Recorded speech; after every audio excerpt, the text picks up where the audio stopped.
O Brasil passou décadas empurrando o peso do agronegócio e da mineração por rodovias, pagando fretes longos e um custo logístico que vira margem arrancada da exportação.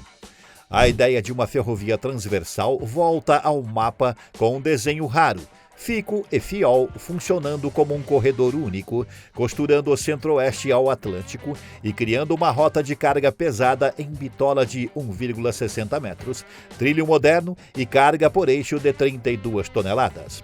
Na prática, é uma linha pensada para composições contínuas, com pátios, pontes e um porto de águas profundas como destino final, mirando capacidade de 60 milhões de toneladas ano e cortes de custo que podem chegar a 30% no transporte de grãos e minério.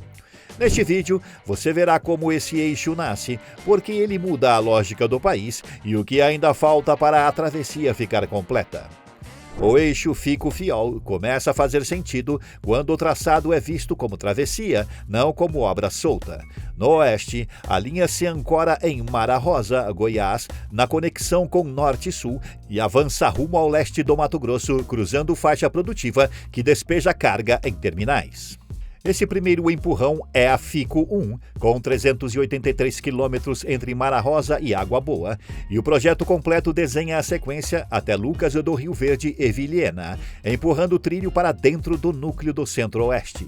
No leste, a FIOL fecha o caminho ao ligar Ilhéus a Caetité, em 537 quilômetros, seguir até Barreiras, em 485 quilômetros, e manter o trecho final em revisão, porque a escolha entre chegar a Figueirópolis, Tocantins, ou encaixar direto em Mara Rosa muda a fricção de rede e o custo operacional. O corredor tem um destino no Atlântico, onde porto e ferrovia precisam operar juntos com pátios e janelas de carregamento. Diferente de um ramal isolado, ele organiza a rede para reduzir interrupções e incerteza, e sua eficiência depende de cruzamentos, ultrapassagens, cadência em via singela, tempo de espera em terminais e perdas no processo de armazenagem e carregamento, não apenas do trilho em si. A história explica por que essa travessia não virou realidade antes, porque o país já acumulou ferrovias prometidas como integração e entregues como ilhas por paradas de financiamento, mudanças de prioridade e encaixes ruins entre governanças diferentes. O desenho atual tenta evitar obra em espasmos com instrumentos que sustentem ritmo de canteiro, e por isso a FICO-1 avançou sob contrapartida direta com capex de 2,73 bilhões de reais, empurrando execução contínua com pacotes executivos e fiscalização permanente. A FICO concentra a produção do Centro-Oeste e transforma volume disperso em carga organizada para terminais em regiões pressionadas por números como 220 mil hectares de soja e 359 mil cabeças de gado. A FIOL leva esse fluxo ao litoral e soma a vocação mineral da Bahia, mas enfrenta ritmos diferentes entre seus trechos e decisões de rede que afetam concessões e custo por tonelada. Entre as duas, a Norte Sul funciona como encaixe operacional e também como suporte de obra, facilitando o abastecimento do canteiro por trilhos e reduzindo dependência de carretas. Com o financiamento destravado, a FICO aparece em campo com um projeto que precisa literalmente reescrever o relevo para caber dentro de uma ferrovia de carga pesada. A escala da terraplenagem deixa evidente que a obra não se resume a assentar trilhos. São mais de 21 milhões de metros cúbicos de movimentação de solo, com cerca de 14 milhões de metros cúbicos em cortes e 9,2 milhões de metros cúbicos em aterros compactados, além de um sistema de drenagem desenhado para suportar ciclos agressivos de chuva e seca em solos que variam do cerrado a faixas argilosas sensíveis. A lógica é manter a plataforma estável e homogênea ao longo de centenas de quilômetros, porque qualquer trecho com recalque diferencial vira restrição operacional e custo recorrente. Para transformar esse monstro em obra executável, o traçado foi dividido em 11 pacotes, estratégia que acelera a simultaneidade, reduz risco de parada total e cria um mosaico de frentes que precisam fechar juntas, como uma corrente em que o elo mais lento determina o ritmo final. Em 2026, o canteiro se comporta como um organismo distribuído, com 8 frentes operando ao mesmo tempo em áreas que incluem Nova Iguaçu de Goiás e Santa Terezinha, mobilizando mais de 6 mil trabalhadores e 1.810 máquinas pesadas entre escavação, perfuração e compactação.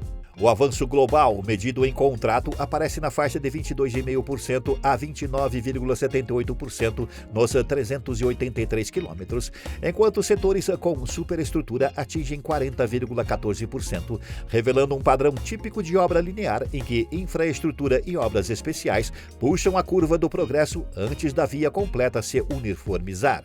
A liberação de faixa já alcança 244 quilômetros e a disciplina social-ambiental entra como parte do caminho crítico, com 33 sítios arqueológicos identificados e 23 resgatados, além de 137 condicionantes que precisam ser cumpridas para manter o traçado avançando sem interrupções judiciais ou administrativas.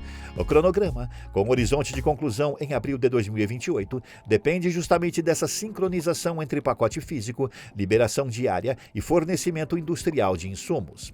Nesse tabuleiro, as obras de arte especiais viram protagonistas porque são elas que impedem ao corredor de virar uma sequência de gargalos. O espetáculo técnico da FICO 1 é a ponte ferroviária sobre o rio Araguaia, na fronteira entre Aruanã e Cocalinho, com cerca de 1.600 metros de transposição e núcleo principal em 1.031 metros contínuos, viabilizada com investimento de R$ 165 milhões e projeto executivo aprovado pela ANTT. A escolha pelo método de balanços sucessivos responde a uma exigência física e ambiental: vencer grandes vãos sem multiplicar apoios dentro do leito, preservando fluxo, navegabilidade e dinâmica do ecossistema. Com carros de avanço lançando aduelas de concreto a partir dos pilares, o tabuleiro cresce suspenso até o fechamento, e o vão central chega a 140 metros, enquanto os trechos de acesso somam mais de 40 vãos menores, com vigas pré-moldadas de concreto protendido, compondo uma travessia que mistura repetição industrial e precisão de montagem. A FIOL funciona como um tabuleiro dividido em 3 trechos, cada um com riscos, engenharia e modelos diferentes. Nesse arranjo, a FIOL 1 garante a chegada ao mar, a FIOL 2 é o trecho onde o avanço físico se materializa e a FIOL 3 decide a eficiência da travessia, podendo evitar ou carregar um custo operacional invisível na rota. A FIOL 1 é o pedaço que sustenta a narrativa inteira, porque é ali que o corredor deixa de ser ferrovia no interior e vira ferrovia com saída marítima. O trecho entre Ilhéus e Caetité, com 537 quilômetros, já chegou perto do ponto em que a obra começa a parecer inevitável, com aproximadamente 75% da infraestrutura executada antes de ser interrompida em março de 2025, quando a concessionária Bamin suspendeu frentes e deixou um espólio de terraplenagens prontas, OAS adiantadas e um conjunto de ativos esperando a mesma coisa: decisão financeira. Em 2026, a retomada desse trecho passa a ser tratada como prioridade, não por discurso, mas por cálculo de corredor. O redesenho do pacote coloca a FIOL 1, o Porto Sul e a mina associada no mesmo bloco de negociação, com a presença da China Communications Construction Company e a ponte institucional do grupo Mota Angel, onde a participação de 32,4% abre um caminho societário para uma operação que mira cerca de 15 bilhões de reais. Esse tipo de conversa é o que define se o corredor terá um desfecho de águas profundas ou um final em suspensão, porque a obra física só vira logística quando o investimento compra também operação, demanda e governança, e não apenas quilômetro executado. A FIOL 1 também concentra desafios de engenharia que explicam por que o custo de retomada não é apenas reabrir canteiro. Em Ilhéus, a ponte ferroviária sobre o rio Almada precisou lidar com restrições ambientais e fundações em leito barrento, e a solução adotada evitou montagem convencional ao usar lançamento tramo a tramo, com 252 toneladas de vigas metálicas mobilizadas e cerca de 1.000 metros cúbicos de concreto lançados com sequência rigorosa, em uma frente que chegou a mobilizar mais de 500 colaboradores. Mais para dentro, o traçado entra em maciços rochosos da Serra do Espinhaço, onde a escavação de túneis exige método que trate a rocha como parte da estrutura. O NATM opera nesse território com escavação controlada, concreto projetado em camadas, tirantes e cambotas. Se a FIOL 1 é o elo que precisa voltar a respirar, a FIOL 2 é a parte que já mostra o corredor ganhando corpo com menos debate e mais concreto. O trecho em Caetité e Barreiras, com 485 quilômetros, entra em 2026 acima de 70% de execução física e carrega um orçamento total de 4,2 bilhões de reais, com 1,7 bilhão remanescente para empurrar o caminho até a entrega funcional prevista para o ano. É a frente que permite ver o corredor se comportando como obra linear madura, na qual terraplenagem, drenagem, OAS e superestrutura vão fechando lacunas até o ponto em que o caminho crítico deixa de ser abrir frente e passa a ser conectar sistemas. O monumento desse trecho e uma das imagens mais fortes do corredor é a ponte ferroviária sobre o Rio São Francisco, com 2.901 metros de extensão, tratada como a maior ponte ferroviária da América Latina. A engenharia ali não é só a escala, é a adaptação hidrológica. Nas várzeas e planícies de inundação, a transposição se apoia em sequência longa de pilares com fundações profundas e vigas pré-moldadas repetidas como fábrica.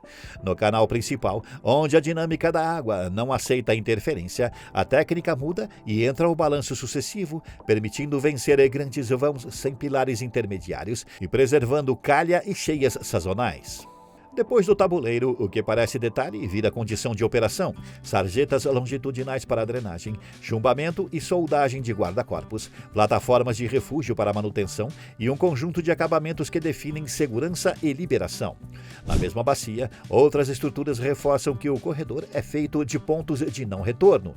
A ponte sobre o Rio Grande, com 500 metros de extensão e pilares que ultrapassam 40 metros de altura, desde o leito até a plataforma, mostra como a ferrovia precisa elevar a linha para manter geometria e vencer vales sem impor rampas improdutivas.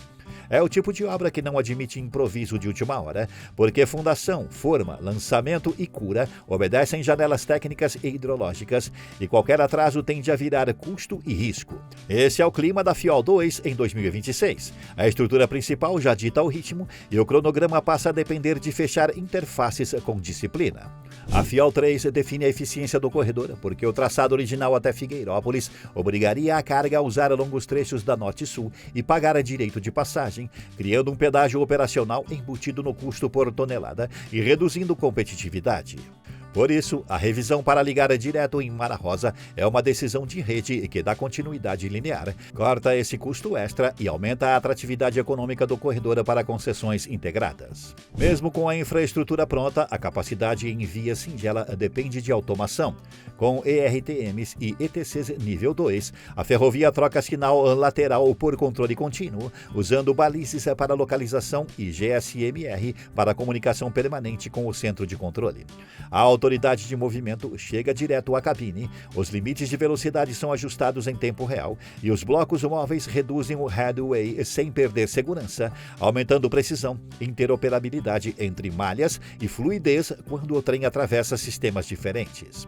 Quando o trilho chega, a Água Boa deixa de ser cidade de passagem e vira nó logístico, atraindo investimento, serviços e mão de obra para sustentar o terminal. Com cerca de 25 mil habitantes e projeção de chegar a 70 mil em 10 anos, além de um pico de 10 mil novos moradores ligados à obra e à operação, a pressão recai sobre moradia, saneamento, saúde e planejamento urbano. Apesar de ter 100% das vias asfaltadas, iluminação 100% em LED e IDEB 6,4, a cidade ainda precisa estruturar acessos ao terminal, anéis viários, áreas industriais e qualificação de trabalhadores para não virar apenas dormitório de canteiro. Mas e você? O que você acha da travessia Fico-Fiol? Comente. Este é o canal Urbana. Deixe seu like, inscreva-se e assista um vídeo anterior.